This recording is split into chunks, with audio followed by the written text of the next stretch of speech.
Hi, my name is James Shepard, and today I want to talk to you about why I have changed my mind about leases. Why I've changed my mind about leases. Now, first of all, let me clarify a couple things. I still believe in free terminal placement, free loaner terminals. I would never sell for a processor that did not have the option to do free terminal placement.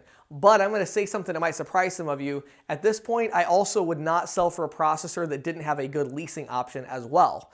So I think you need to have both options, and that's a really big statement coming from me because if you look back at my previous videos from 4, 5, 6, 7 years ago, I was probably the most vocal opponent of leasing in the industry.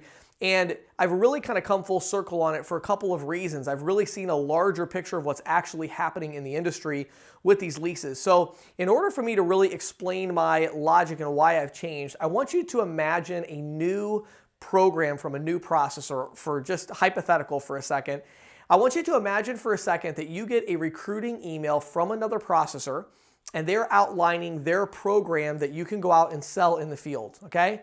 Now, this program is very unique because it does not have any pricing requirements at all. No minimum pricing. You can price all the way down to cost if you want. Obviously, you want to put a little margin in there to make some money on residuals, but there's no minimum pricing guidelines. There's maybe $5 or $10 a month in required monthly fees, but not all the extra fees and all these things that you see on a lot of statements. So it gives you a ton of pricing flexibility, okay? Now, in addition to that, though, there is a $49 monthly statement fee. Okay, so it's interchange plus your cost and whatever you want to charge, plus a $49 monthly statement fee. Okay, now you do not get any of that $49. It all goes to the processor, but on every single deal, the processor gives you a bonus of $1,000. Okay, so this is just a normal merchant account. We're not talking about leasing at all. We're talking about there's a normal program from a processor and they're like, hey, look, you can make $1,000 on every sale, regardless of volume, regardless of ticket size, regardless of pricing. We don't care about any of that. All you have to do is include this $49 a month fee that the processor gets all of, and you get $1,000, and then you can price them wherever you want. Now, nobody watching this video, no matter how you feel about leasing, none of you think that that's a bad thing to sell that, right? There's nothing, wrong with that. Now, what is the merchant getting for that $49 a month? Nothing. It's just a fee to process. They're getting the ability to process, and it's part of the pricing model, okay? Now, imagine if that $49 is only for 36 or 48 months, and then it just goes away. Okay, so again, you might have to listen to that a couple times to understand that, but there's really nothing wrong with that. And I really think most sales reps in the industry would go sell that like crazy. It's $1,000 a sale. Plus you still get your residual cut too. But your residual is on the basis points and the transaction fees. So what would you do? You'd probably go sell people at 15 basis points and 6 cents or something, and you would still have some margin there for residuals, but you'd also be able to charge that $49 and still save them money. So you're charging the merchant less money, their prices are fixed, you're able to do lower prices. So what I just described to you is leasing. The reason I've changed my mind about leasing is a perspective shift for me. For a long time, leasing was about the dishonesty of trying to trick a merchant into believing that a terminal that's actually worth $300 or $400 is really worth $2,000. That's not at all what leasing is about. Now, it can be if that's the way you're selling it, and if you are, you're lying to people and that's wrong.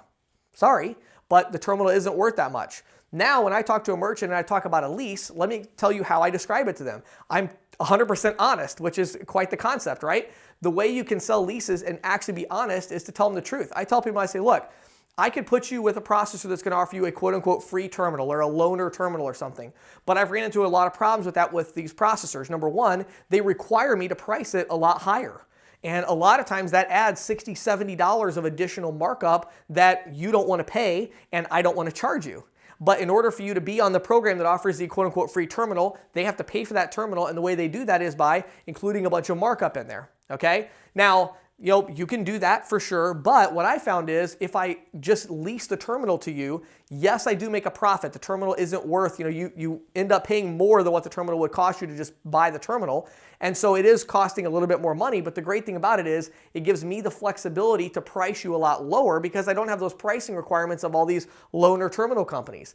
The other thing is too, with those companies, if you ever cancel or try to move on and you don't return the terminal or there's some kind of problem, as has happened with many of my clients, you get stuck with an $800 ACH from your bank account for this $200 terminal. And so, it really doesn't matter. Okay, so that's how I talked to the merchant about it. I explained to them, look, there's nothing, it's not like there's some virtuous cycle here. The deal is you're going to pay money to process. What are you getting for the lease? You're getting the ability to process.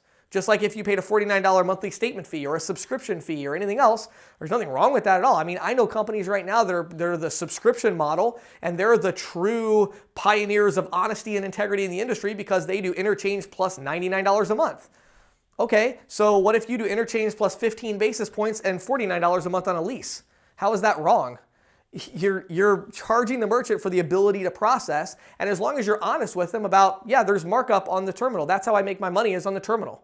And then I give you really low pricing, and I might make 20, 30 bucks a month off of your account for a long time, but I know I'm never gonna lose you because your pricing is so low, the lease payment's gonna drop off after 48 months, and then you're in it and you've got a really good program. So that's why I've changed my mind about the leasing. One other thing I just want to share with you real quick about this to understand my other kind of problem with the leasing. I started to realize over time that the processors, many of them, not all of them, but many of them realized and started playing a game with this. I always assumed, naively, that the processors stopped pushing the leasing because they felt like it was bad for the merchant. The reason I think the processors stopped pushing leasing and why there's this stigma in the industry around it is two things. Number one, there were a lot of companies doing leasing that were dishonest and were scams, and it was ridiculous. $100 a month for 60 months on a VX510 or something ridiculous, and they were dishonest about it. This is a one-of-a-kind terminal because they slapped a sticker on it or something stupid. So there was a lot of that going on, which gave it a stigma. But I think the other larger thing is a lot of the processors realize something. They realize that merchants are willing to pay a certain amount of money a month for processing, right? You have to save the merchant money. So you can charge the merchant, $400 a month. They're going to save money. They're going to switch.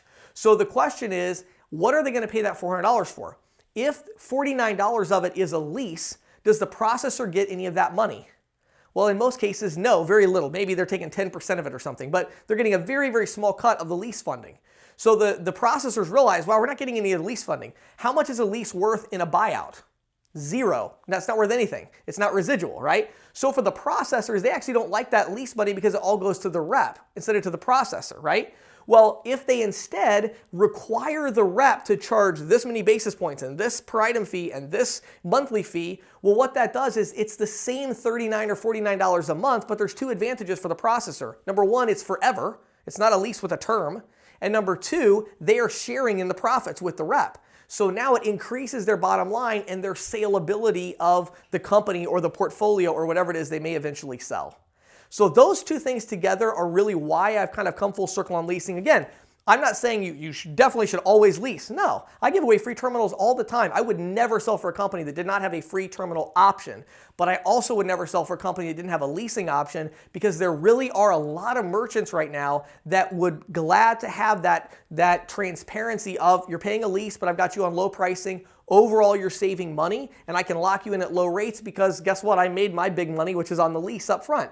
And being honest about that and explaining, the business owners understand, they're not stupid, they get it, and then they can take that information and they may choose to go with the leasing option versus the free terminal. So just something for you to consider, but that's why I've changed my mind about leasing and why I think it's now a very viable option, especially with programs like cash discounting, EMV compliance, and all these different things in the works. My name is James Shepard. I hope you have an awesome day.